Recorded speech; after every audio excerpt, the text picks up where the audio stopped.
Hi, how you doing? And welcome back to a video on the channel. What we have for you today is our top 5 fantasy league goalkeepers that you should be considering when making your team. Now, usually the goalkeepers are someone that you'll be thinking of last in your team. You try and get your attackers and your midfielders in first, and then you look at what you're left with, and then you pick your goalkeepers from that. For me, I wouldn't necessarily set aside a budget of more than 9 million between your two goalkeepers. So whether that's two 4.5s or a 5 and a 4, I think they're any more than that, and you're kind of wasting money because goalkeepers is the lowest sort of point spread. They have the lowest ceiling in a fantasy league team out of any of the players because they're so, either they get a clean sheet or they don't, and there's quite a big difference in points either way. And obviously, any team can concede a goal at any time. So it is important to bear that in mind when you're picking your goalkeepers. Me personally, I like to go for a 4.5 and a 4 million keeper. Some people like to have two playing goalkeepers and rotate them, but just bear in mind how much money you are spending in a position which has minimal upside. So our fifth goalkeeper is Martinez. His fixtures are on the board there, and for me, Aston Villa are a good team, and they have reasonable fixtures. It should be said that after game week 7, their fixtures get a lot easier. I do think with the goalkeepers, you're getting them in for the long term.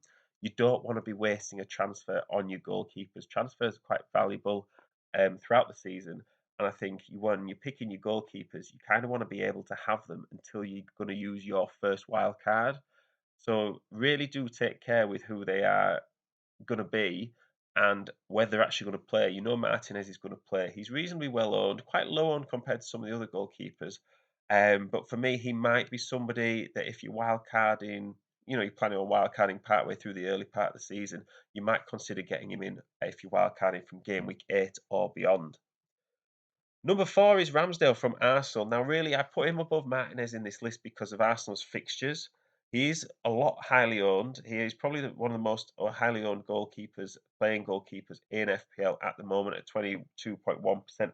He is at that 5 million mark, which is an awkward mark, really, because if you're getting him in, my advice would be get a 4 million goalkeeper in. And usually, for your bench, they're players that aren't starting for the club. You'll do well to find a 4 million playing goalkeeper for any team. But like I said, Arsenal's fixtures are pretty good. Even that Man United and Spurs games, they're at home, so they've got a chance of clean sheets. And you would expect against Forest, Palace, Fulham, even Everton and Bournemouth, you wouldn't be out of the question to say they could keep a clean sheet in any of them. Our third goalkeeper on the list is Jordan Pickford from Everton. Now, he's 4.5 million, 13.6% owned. He's one of the cheaper options. And I know what you're thinking, Everton are maybe not a great team. The fixtures do look quite good, though, to me. And Sean Dyche has had a full pre-season. And if it's anything like he was at Burnley, he's going to be absolutely swamping the defence with his own players, which reduces chances for the opposition in their box, which means they're taking more long shots. More long shots mean easier saves for Jordan Pickford, which means he's racking up those save points. So I wouldn't ignore Pickford completely. I think he's a great option, especially early on. I'll be interested to see how Everton do. Our second keeper on this list is Edison.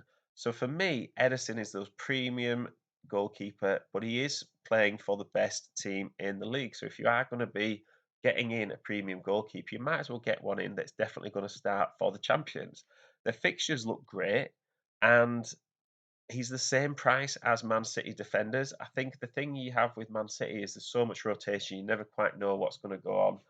Think, would you rather spend 5.5 million on a Man City defender that you might play, might get rotated out, or 5.5 million on the goalkeeper who you know is going to play? So for me, that increases Edison's value.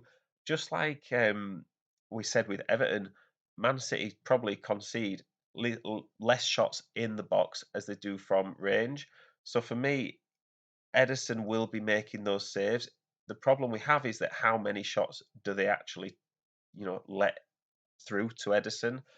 You don't really see that many. So that has been a criticism of him in the past in terms of FPL, is that he might concede one goal and not make many saves, and therefore that reduces points. But I think if you were getting a premium keeper in, he'd be the one to get.